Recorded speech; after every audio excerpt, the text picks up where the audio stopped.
Assalamu alaikum jama'a, barkanmu da sake saduwa a wannan tasha tamu wato fasahar Ati don kawo muku labarai masu fa'idantarwa da nishaɗantarwa haɗe da ilmantarwa.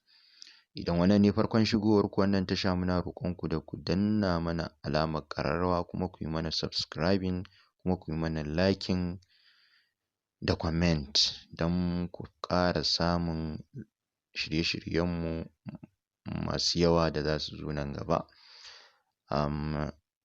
Idan masu sauraronmu ba su manta ba, a kashi na farko ko episode 1 na wannan labari, soyayyar Idris da Zainab, mun tsaya ne a lokacin da shi Idrisu yake ta tunani akan ita wannan yarinya da ya haɗu da ita a makaranta, wanda yake ta ƙoƙarin ya kautar da tunaninta daga cikin zuciyarsa domin shi ba shi da niyyar neman yarinya ko aure ko dai soyayya, karatu ne a gabansa.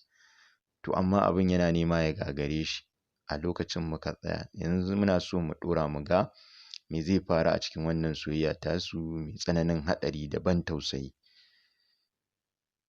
Marubuci Abubakar Tanko Ilyas ya ci gaba da cewa da asussuba Idi ya tashi ya sauke farali a wani masallaci da ke kusa da gidansu, sannan ya dawo cikin gida. Haka kawai ya ji zuciyarsa ta tursasa shi, lallai sai ya tafi makaranta da duku-dukun safiya. Wai me zan je ne a makaranta da sassafe ne, bayan sai ƙarfe 9 nake da lakca? Idris ya tambayi kansa. Oho, ka fi kowa sanin abin da zai kai ka makarantar da sassafe, zuciyarsa ta ba shi amsa. Idris ya ji kamar ya ƙwalla ihu, ganin zuciyarsa take fusgarsa ya faɗa rami, kuma ya san lalle tsalle ɗaya ake a faɗa rami sai ai dubu ba a fito ba. Yana ji yana gani, haka ya shiga banɗaki ya watsa ruwa, sannan ya shirya tsaf ya shiga falon mahaifiyarsa Larai. Baba, ni zan tafi makaranta, Idris ya ce da ita. Da sassafe haka ko karyawa ba ka yi ba? Ka bari ko ɗan shayi ka sha kafin ka tafi mana. Ya girgiza kai. Wani ɗan aiki ne da ni a can makarantar, shi yasa nake son na je da wuri na yi na gama da shi kafin a fara shiga aji. To Idris, ungo wannan ka karya idan ka fita. Ya sa hannu biyu ya karɓo 200 da ta bashi, sannan cikin hanzari ya fice daga cikin gidan sauri-sauri. Ƙarfe 6:'yan ya isa ƙofar makarantar tasu ta FCE, ya tarar da masu gadin ƙofar ma yanzu suke ɗan shirye-shiryensu, alamun cewar ba su daɗe da tashi ba. Hakan ne kuma ya tabbatar masa da wahala idan ɗalibai sun fara shiga cikin makarantar. Barkanku da asuba, Idris ya gaishe da masu gadin ƙofa. Yauwa, barkanka dai. Wani ɗan tsamurmuri daga cikin su ya amsa. Yauwa, har an iso? Eh wallahi, in ji Idris. Sannan yana kalle-kalle. Ya ci gaba da tsayawa a wajen har ƙarfe 7:'yan. Ɗalibai na ta shiga cikin makarantar, wasu akan abin hawa, wasu kuma a ƙasa jifa-jifa. Idi yakan saci kallon duk wani ɗalibi da zai shiga cikin makarantar tasu. Daga can gefe ya hangi wata baƙar mota ƙirar Fijo ta tsaya. Jim kaɗan sai wata kyakkyawar budurwa ta fito daga cikin motar. Ta rataye jaka, tana sanye da wani yadi na materials fari mai ratsin ja, da wani takalmi mai tudu shi ma fari ne da ratsin ja a jikinsa. Duk da yake mayafin da yake jikinta ba wani babba ba ne da ya rufe mata jiki gaba ɗaya, amma shi ma ya haɗu da kayan da ke jikinta. Ta rufe murfin motar, sannan ta nufi ƙofar makarantar ta FCE. A lokacin ne kuma motar da ta kawo ta juya ta tafi.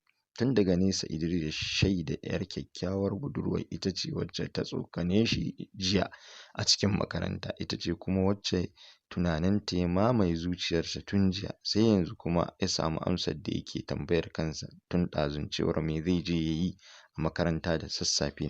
Ashe dan ya zo ya ga 'yar kyakkyawar budurwar ne.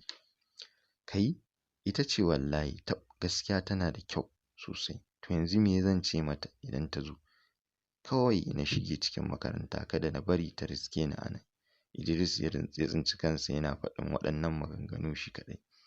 Idan har Idris ya lura da ƙarasowar kyakkyawar yarinyar bakin ƙofar makarantar, to da ya ga bironsa da ya faɗi ƙas daga cikin littafinsa saboda karkarwar da hannunsa yake yi. La malam, bironka ya faɗi ƙasa, kyakkyawar yarinyar ta ce da Idris sa'ad da ta zo dab da shi.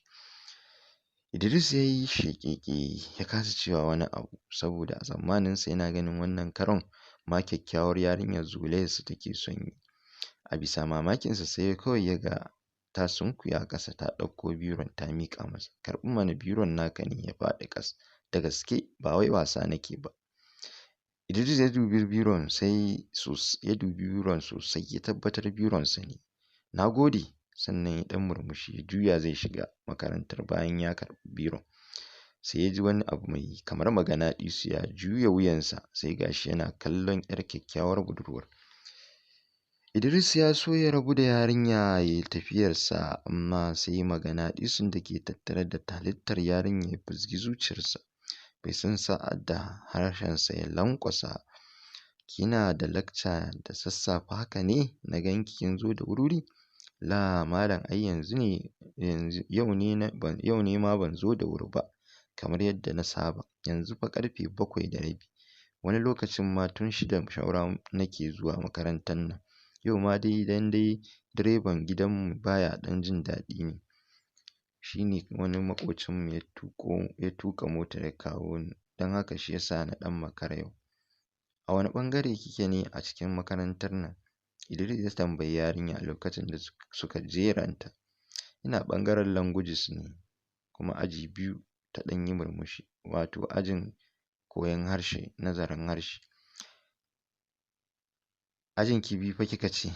To ya aka yi tun da kike zuwa makarantar nan ban taɓa ganin ki ba sai jiya, kuma a jiyan ma da na ganki nayi tsammanin ke ba 'yar makarantar nan ba ce. Yanzu don Allah da gaske kake baka taɓa ganina ba sai jiya? Ƙwarai kuwa da gaske nake wallahi. Tab! Ni kuma ka ga tun shekarar da muka shigo makarantar nan na ganka a wajen registration, sai naga kana burge ni, kuma kullum ina ganinka a cikin makarantar nan ban taɓa yi maka magana ba sai jiya. Ko da yake akwai wata rana da na taɓa zuwa wajen iyamu mai saida littattafai zan sayi biro, sai na ganka a tsaye a wajen. Naga ka siyi littattafai zaka biya ta kuɗin, sai na ji wai iyamun ta ce ka bar shi. Haka kawai a lokacin na ji wani haushi har na yi niyyar na ɗibi kuɗin na bata na ce na biya maka, sai na yi wani tunani na fasa, amma tabbas na ji haushi kuma har na bar wajen kana nan a tsaye a wajen kuna hira. Idris ya yi ɗan murmushi sa'ad da ya ji son 'yar kyakkyawar budurwar da ke kusa da shi ya mamaye ko'ina a jikinsa. Me sunanki don Allah? Me yasa kake son ka san sunana bayan baka damu da ni ba? Ina ga kawai zai fi kyau mu riƙa gaisawa kafin shi ma iyamun ta hana.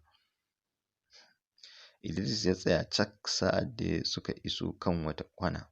Ya dubi yarinyar sosai, sai ya ga idanunta da ke masa wani irin kallo kamar na harara suna kan idanunta. Kin san ko rashin sanin sunanki a yanzu zai iya zama daidai da rasa kwalin NCE ɗina? Wanda kin san saboda shi nake ta wannan baƙar wahalar? To da na rasa sunanki a yanzu gwara na rasa shi. Ta ɗan yi murmushi sannan ta ce, sunana ai ka daɗe da saninsa, sai dai kawai baka san ana kirana da shi ba.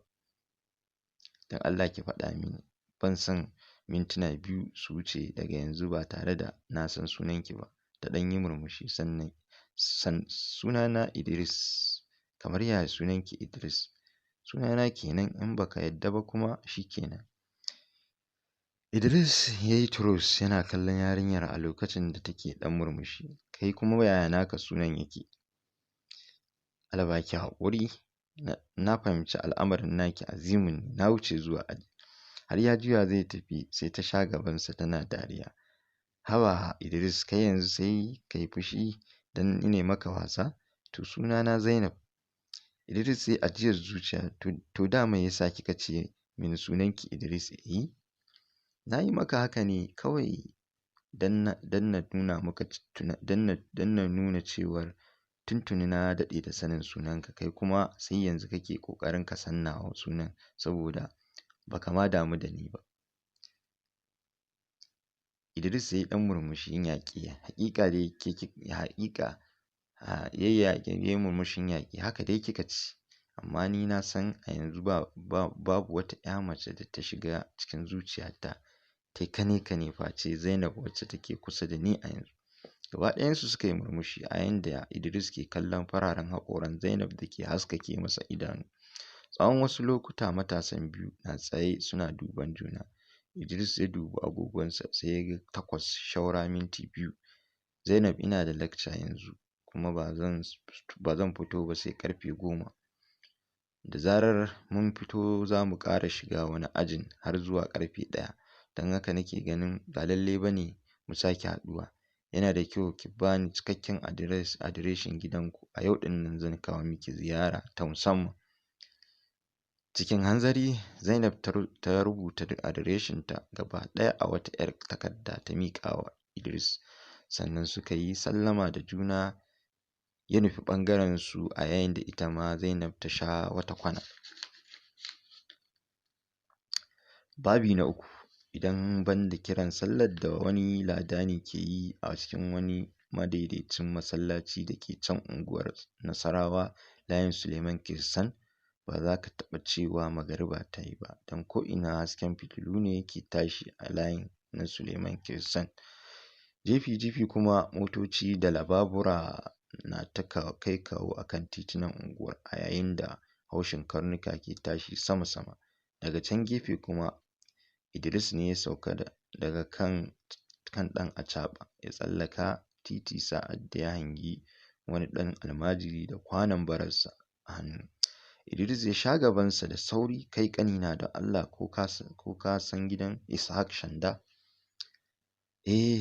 Ga shi nan a kusa da mu. Almajirin ya nuna wa Idris wani ɗan madaidaicin gida mai ƙofar gareji.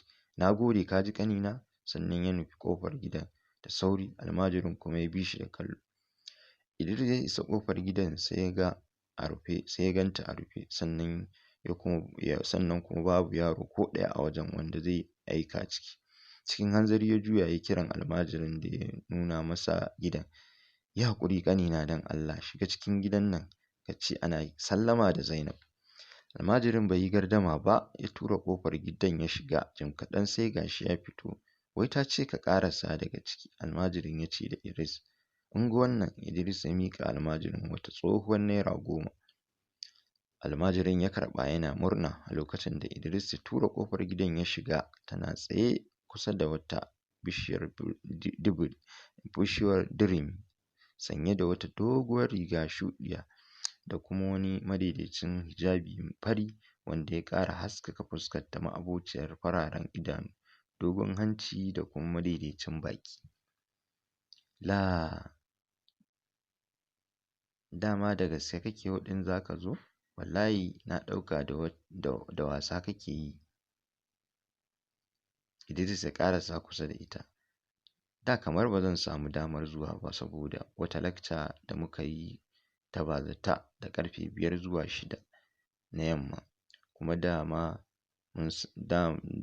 tun safe ban karya ba, shine bayan mun fito daga ajin na samu wani ɗan abu na saka a bakin salati na. Kin ganni nan ko gida ban je ba, na biyo nan don na zo na ga gidan nan naku.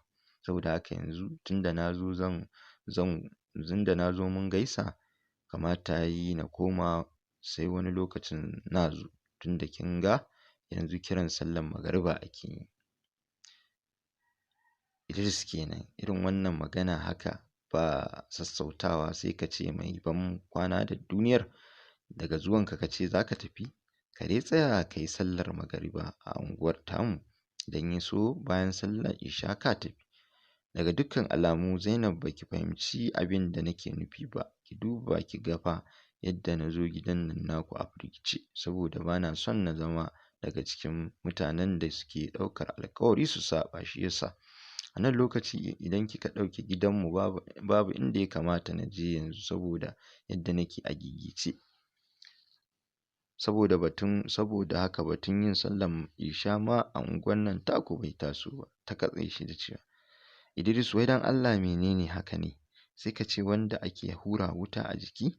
Yanzu fa tun da ka zo ko gaisa ba mu yi ba, amma muke ta yin wannan sa'in-sa ɗin. Ina yini ta gaishe da shi.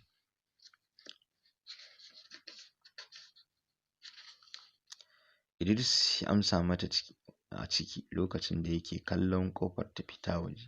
Lafiya sumul, mutanen gida duk lafiya suke ko? Na gode Zainab, zan sai da safe. Ya juya ya nufi ƙofar fita waje da sauri. Zainab tana daga tsaye tana kallonsa a zatanta wasa yake, sai ta ga ya fice wajen abinsa cikin hanzari. Ta bayansa sai ta hange shi akan ɗan acaɓa sun yi gaba a guje. Ta tsaya ƙofar gidan nasu tana mamaki. Zuwa can kuma sai ranta ya yi matuƙar ɓaci. Ta juya cikin gidan nasu. Ta tsaya ƙofar gidan. Tana tafe a hankali kamar wacce aka zare wa laka, a yayin da ta ratsa ta tsakankanin wasu fulawoyi da aka shuka. Sa'ad da ta shiga cikin gidan nasu sai ta iske mahaifiyarta mai suna Sadiya a bakin ɗaki. Har baƙon naki ya tafi ne kika dawo da wuri haka? Mahaifiyarta ta ce da ita lokacin da ta zo gifta ta isa ɗakinta da ke daura da ita. Daman wai akan hanya yake, shi ne ya biyo mu gaisa a gurguje, Zainab ta ce da mahaifiyarta sa'ad da ta nufi ɗakinta. Tana shiga cikin ɗakin sai ta faɗa kan gado ta yi rigingine, har yanzu haushin take ji. Sannan a hankali kuma sai ta fara tunano irin maganganun da Idris ya faɗa mata. Tun safe ban karya ba, shi ne bayan mun fito daga ajin na samu wani ɗan abu na saka a bakin salatina. Kin ganni nan ko gida ban je ba. Na biyo nan don na ga gidan nan naku. Zainab ta ji tausayin Idris ya kama ta a karo na farko. Sannan kuma sai ta tsinci kanta tana mai murmushi. Ko ba komai na san yana so na. Ta fashe da dariya. Sannan ta rungume fulon da ke kusa da ita.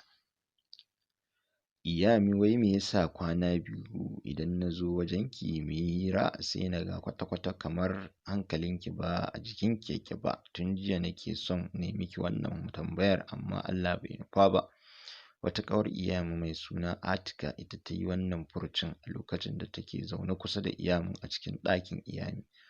Atika, ke ma dai kya faɗa wallahi, ni ma dai abin na damuna don na rasa kansa da gindinsa. Abu kamar wasa abubuwa sun haɗu sun dagula min lissafi, na rasa yadda zan yi na warware matsalar.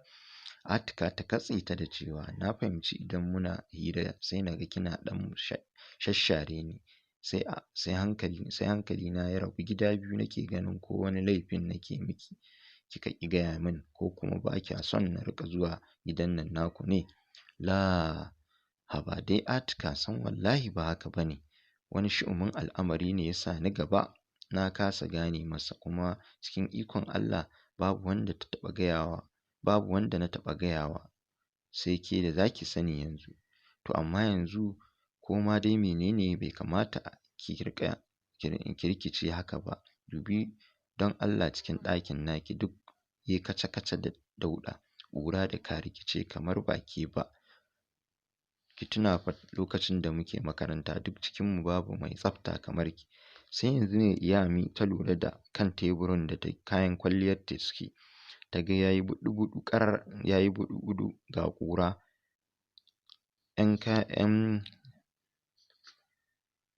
'Yan mayukan da ke kan teburin duk sun yi baƙi. Kuma wai a haka take amfani da su ba tare da ta lura ba. Ta ƙara duba izuwa kan ledar ɗakin, ita ma ta ga ta yi dabbara-dabbara, da alama an yi kwana biyu ba a goge ta ba. Ƙwaƙwalwarta ta fizge ta tunanin lokacin da suke a kwalejin Polytechnic Kaduna inda ta yi Diploma a fannin Art and Designing. Ta tuna yadda take da tsafta haɗe da ƙoƙari. Saboda haka ne ma malaman makarantar da ɗaliban suke nuna soyayyarsu a gare ta. A sanadiyar haka ne ma ta haɗu da wannan ƙawar mai suna Atika, sun yi matuƙar shaƙuwa. Bayan sun gama makarantar ne Iyami ta samu aiki a wani kamfani na atamfa da ke jihar Kano. Shi ne ya sa ta bar Kaduna ta dawo wajen wata ƙanwar babarta da ke unguwar Rijiyar Lemo. Wannan shi ne abin da ya sa Iyami da Atika suka rabu, amma duk kusan kwana biyu sukan kai wa juna ziyara a yayin da Atika take Kaduna ita kuma Iyami take zaune a Kanon Dabo. Duka-duka Iyami ba ta wuce shekara ɗaya tana aiki a kamfanin atamfar ba wanda ake kira da suna Shandamo Textile. Mai kamfanin ya dakatar da aikin kamfanin gaba ɗaya har aka rufe kamfanin. Aka sanar da ma'aikata cewa a duk lokacin da za a dawo aiki za a neme su. Iyami ta samu kusan watanni 5 babu aikin yi. Daga baya ta bi wata hanya aka ba ta wani waje a cikin makarantar kwalejin FCE Kano take siyar da littattafai, fensir da kuma ragowar kayayyakin makaranta. A yanzu ta samu kimanin shekara 1.5 ba a buɗe ma kamfanin nasu ba. Don haka Iyami ta fi jin daɗin wannan sana'ar da take yi saboda tana samun kuɗaɗen shiga masu ɗan kauri. Uwa uba kuma tana tare da abin da ta fi so a duk duniya. Waɗansu lokutan takan ce ita da ta daina yin tozali da kyakkyawan idanuwan dogon saurayi Idris, gwara ta rasa aikin nata na kamfanin Shandamo Textile, ko da kuwa za a ninka mata albashin sau 3. Iyami, wai me kike tunani ne? Tun ɗazu haka ne miki magana ba kya ji. Atika ta katse wa Iyami tunani. Atika, gaskiya kamata yayi na bayyana miki abin da ke damuna. Wato kin san wani abu ne? Tun lokacin da na fara sayar da littattafai a cikin kwalejin ta FCE, Allah ya haɗa ni da wani handsome guy ya zo sayayya wajena, sai na ji kamar dama can na san shi. Ina bala'in son sa. Ke in taƙaice miki, kullum da tunaninsa nake kwana, da shi nake tashi. Da akwai ranar da na bayyanar da soyayyata a gare shi kuma na tabbatar ya fahimta abin da nake nufi, amma bai ɗauki abin da muhimmanci ba. Yanzu a cikin watanni 5 na lura hankalinsa gaba ɗaya yanzu kan wata yarinyar ɗaliba ce a makarantar. Wai an ce kuma sun yi matuƙar shaƙuwa da juna. Wai har gidansu yake zuwa. Kuma kin ga yanzu bai fi sauran 'yan watanni ba su gama karatunsu gaba ɗaya. Da zarar sun bar makarantar, ganinsa wahala zai mini. Don haka nake ganin muddin na bari haka ta faru to zan shiga halin ni'yasu. Kuma ga shi ni sai ta fashe da kuka.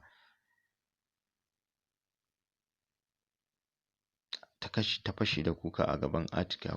Cikin hanzari Atika da ke zaune a kan wata madaidaiciyar kujera da ke cikin ɗakin, ta yi sauri ta ƙarasa inda Iyami take zaune a gefen gado tana rusa kuka.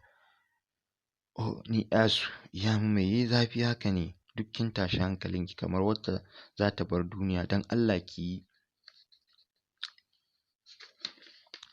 ki shiru, ki daina kuka.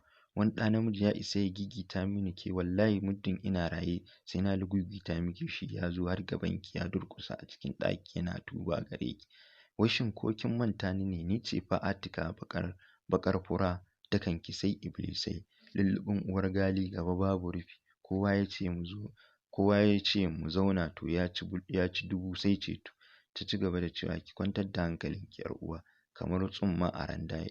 Yaushe haka kawai wani saurayi zai firgita mini aminiyata? Sam wannan ba zai yiwu ba." Ta dafa kafaɗar Iyami wacce har yanzu take shashshekar kuka ta ce, "Iyami, gobe ina son ki make off na ƙarshe idan za ki shiga makarantar FCE. Duk yadda za a yi ki samu ki ga shi wannan saurayi. Kada ki yi shayin wani abu. Ki gaya masa kai tsaye cewa kina son sa da aure. Ki gaya masa cewa kuma duk wani nauyi za a ɗauke masa cikin kissar shagwaɓa. Ki tarairaye shi sosai. Da gobe nake son na wuce Kaduna, amma yanzu dole ne na zauna a nan kwana 2 na ga yadda al'amarin zai kasance." Haba Iyami, idan ban da sharrin ɗa namiji, dubi fa yadda Allah ya yi ki da kyan fasali, kyakkyawar fuska, kyan diri da iya kwalliya. Idan har ya ƙi yadda da wannan, to sai mu ɓullo masa ta sama, mu yi masa diren mikiya a cikin al'amuransa, ta yadda dole sai ya biyo ta ƙasanmu ya nemi alfarma, mu kuma sai mu yi amfani da wannan damar. A yanzu iyamu ta daina kukan da take yi, ta yi shiru tana kallon Atika. Iyamu wai ba ke nake ji kina cewa HOD na Department ɗin Agric Science yana matuƙar son ki ba? Iyamu ta gyaɗa kai, ƙwarai kuwa. Ko jiya ma mun daɗe muna hira tare, to kuma shine za ki damu kanki? Ai wannan ita ce babbar damarmu da za mu yi amfani da ita don mu cimma burinmu. Ta sunkuya dab da kunnen Iyamu ta yi mata raɗa a hankali har zuwa wani ɗan lokaci, sannan suka yi shewa suka tafa da ƙarfi. Lami ƙanwar babar Iyamu da ɗakin ta ke kusa da nasu ta leƙo cikin ɗakin da sauri. Ku lafiya wai kuke yin ihu da shewa haka? Suka sunkuyar da kai ƙas. La wallahi baba Lami babu wani abu, hira muke yi kawai, in ji Atika. To da Allah ku riƙa yi a hankali, maƙota na jin ku. Kada su ɗauka wata tsiyar ake yi a gidan nan. To masu sauraro, za mu dakata a nan, sai mun sake saduwa a karo na uku don jin ci gaban wannan labari mai ƙayatarwa. Idan wannan ne farkon shigowarku, muna roƙonku da ku yi mana subscribing kuma ku danna mana alamar ƙararrawa. Assalamu